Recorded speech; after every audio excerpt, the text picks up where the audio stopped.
சுவாமி சரணம். ஒரு வழியாக நம்ம போயிட்டு சனீஸ்வரரை பார்த்துட்டு வந்துட்டோம். ஆக்சுவலாக நான் வந்து இன்னைக்கு போகவே வேணாம்னு தான் நினச்சேன். வீட்டில் ஒரு சின்ன பஞ்சாயத்து சரி அப்படியே போயிட்டு இருந்துச்சா, சரி போக வேணாம் இன்றைக்கி போக முடியாது அப்படின்னு நினச்சேன். கடைசியாக வந்து கிளம்பி போகலாம் அப்படின்னு தோணிடுச்சு. கிளம்பிட்டேன். பட் ஆனால் நான் கிளம்புன டைமே பார்த்தீங்க அப்படின்னா வீட்டிலேருந்தே ஒரு 7 மணிக்கு மேலே தான் கிளம்புனேன். கும்பகோணத்துலேருந்து அங்கே 50 கிலோமீட்டர் வரும். அது சரி எப்படியும் போகிறப்ப வந்து நட சாத்திருப்பாங்க, சரி சனீஸ்வரன் அன்றைக்கி பார்க்க முடியாது அப்படின்னு தான் நினச்சேன். அங்கே தான் வந்துட்டு ஆச்சரியம். கோயிலுக்கு போனோடனே சிவசன்னதியை பார்த்துட்டு வந்தோம். சரியான கூட்டம். ஆக்சுவலாக அந்தளவு கூட்டம் இல்லை. எப்பயுமே சனீஸ்வரன் கோயிலில் சனிக்கிழமெல்லாம் வந்துட்டு கூட்டம் வந்து நினச்சி பார்க்க முடியாத அளவுக்கு இருக்கும். பட் என் நேரம் கூட்டம் வந்து ரொம்ப கம்மியாக இருந்துச்சு. சனீஸ்வரரை வந்துட்டு ஒரு 10 நிமிஷத்துலேயே பார்த்துட்டேன்.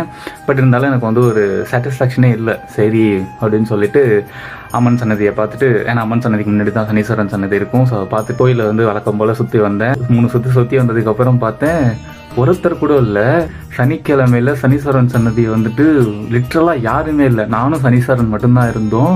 அது ஒரு மாதிரி பியூர் பிளஸ். ஏதோ ஒரு விஷயம் வந்து நம்மளை வந்து கனெக்ட் பண்ணி, ஏன்னா எனக்கு வந்துட்டு முன்னாடியிலேருந்தே வந்து சனீஸ்வரனா ரொம்ப பிடிக்கும். மற்ற கடவுளை விட எனக்கு சனீஸ்வரனா ரொம்பவே பிடிக்கும் ஒரு டைமில்.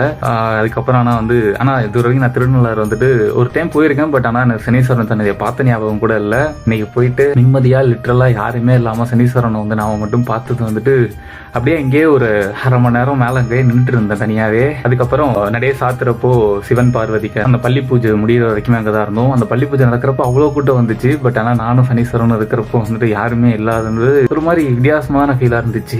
போகிறப்போ வந்துட்டு அப்படியே வானத்தை பார்த்துட்டே தான் போனேன். ஏன்னா தம்பி கூட தான் போனேன். பைக்லேருந்து வானத்தை பார்த்துட்டே போனேன். சந்திரனையும் வியாழனையும் பக்கத்துலேயே. அப்புறம் நட சாத்துற வரையும் கோயிலில் இருந்துட்டு அப்புறம் நிம்மதியாக வந்தாச்சு.